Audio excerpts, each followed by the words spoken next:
আপনারা যারা প্রবাসে আছেন অনেকেই কিন্তু এনআইডি কার্ড করেন নাই। তো আপনারা কীভাবে নতুন এনআইডি কার্ড করবেন দেশে এসে কিংবা বিদেশে বসে, সেই বিষয়গুলো আজকে ভিডিওতে সম্পূর্ণভাবে তুলে ধরব। তো কী কী কাগজপত্র লাগবে, কিভাবে কি করবেন, সম্পূর্ণ বিস্তারিত আজকের এই ভিডিওটি। যারা আমার চ্যানেল নতুন অবশ্যই চ্যানেলটি সাবস্ক্রাইব করবেন এবং পাশে থাকা বেল আইকনটি বাজিয়ে দেবেন। প্রথমে আসি নতুন এনআইডি কার্ড করতে আপনার কি কি কাগজপত্র লাগবে। প্রথমে তো আপনার জন্ম নিবন্ধন লাগবে। জন্ম নিবন্ধন অনলাইনে থাকতে হবে এবং আপনার পিতামাতার এনআইডি কার্ডের ফটোকপি। আপনি যদি বিবাহিত হয়ে থাকেন সেক্ষেত্রে আপনার স্বামী বা স্ত্রীর এনআইডি কার্ডের ফটোকপি লাগবে। 3 নাম্বার আপনার শিক্ষা সনদ অর্থাৎ আপনার সার্টিফিকেট। আপনি যদি পড়াশোনা করে থাকেন সেক্ষেত্রে আপনার প্রযোজ্য ক্ষেত্রে এসএসসি আর এইচএসসি সার্টিফিকেট লাগবে। 4 নম্বরে আপনার যে কাগজটা লাগবে সেটা হচ্ছে নাগরিকত্ব সনদ। আপনি এটি ইউনিয়ন পরিষদ থেকে চেয়ারম্যান কর্তৃক নিতে পারবেন। 5 নম্বর ডকুমেন্ট হিসেবে লাগবে আপনার একটি মেয়াদ সম্বলিত বৈধ পাসপোর্ট, যেটার কমপক্ষে 6 মাস মেয়াদ আছে। এবং আপনি যখন অন্য দেশে পৌঁছান তখন কিন্তু আপনাকে একটা অ্যারাইভাল সিল দেওয়া হয়, সেই সিলের পৃষ্ঠার ফটোকপি। আপনি যদি দ্বৈত নাগরিক হন সেক্ষেত্রে আপনাকে দ্বৈত নাগরিকত্ব সনদও দিতে হবে। দ্বৈত নাগরিক যারা না তাদের ক্ষেত্রে কিন্তু এই কাগজটি প্রযোজ্য না। যারা দ্বৈত নাগরিক না তাদেরকে এই কাগজটি দিতে হবে না।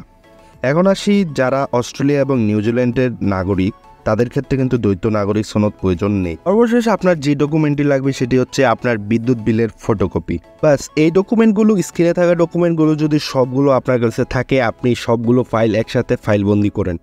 এখন আপনার কাজ শেষ। এখন আপনাকে ফর্ম 2 অনলাইনে আবেদন করতে হবে। ফর্ম 2 অনলাইনে আবেদন করার জন্য আপনাকে যে কোনো একটা ব্রাউজারে চলে আসতে হবে। গুগল ক্রোম ব্রাউজারে আসার পর আপনাকে এই লিঙ্কটি পেস্ট করে দিতে হবে। পেস্ট করার পর এই লিঙ্কটি ওপেন করতে হবে।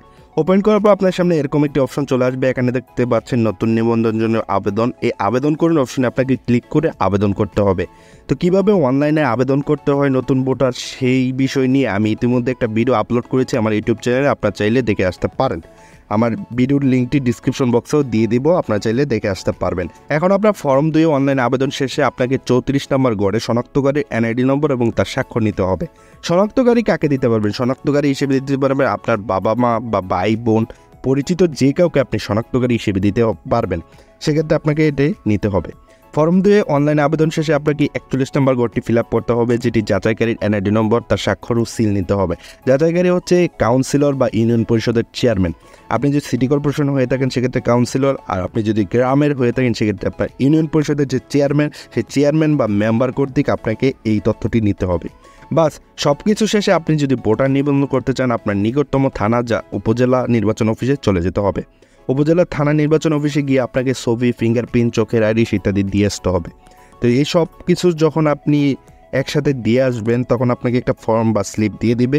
তারপর আপনি 1 মাসের মধ্যে আপনার যে ভোটার আইডি কার্ড, সেই আইডি কার্ডটি আপনি অনলাইন থেকে ডাউনলোড করে ব্যবহার করতে পারবেন। দেন আপনাকে কিছু সময়ের মধ্যে আপনাকে স্মার্ট কার্ডও বিতরণ করে দিয়ে দেওয়া হবে। এখন আসি বিদেশে বসে কিভাবে আপনার জাতীয় পরিচয়পত্র করবেন। সব কিছু সেম থাকবে, বাট আপনাকে যাকে আপনি শনাক্তকারী হিসেবে সিলেক্ট করেছেন তাকে চলে যেতে হবে উপজেলা বা থানা নির্বাচন অফিস। সেখানে গিয়ে সে যদি কাগজপত্রগুলো জমা দিয়ে আসে, আপনার কাছে চলে যাবে নির্বাচন কমিশন টিম। সেখানে আপনার দূতাবাস বুথে আপনার ছবি, ফিঙ্গারপ্রিন্ট, চোখের আইরিশ নেবে। নেওয়ার পর 1 মাসের ভিতরে আপনার হাতে পৌঁছে দেওয়া হবে আপনার যে জাতীয় পরিচয়পত্র সেটি। তো এই ছিল ভিডিও, আপনাদেরকে বুঝিয়ে দিলাম যে কিভাবে আপনারা দেশে কিংবা বিদেশে বসে কিভাবে নতুন জাতীয় পরিচয়পত্র করবেন। তো ধন্যবাদ, আজকে এ পর্যন্তই।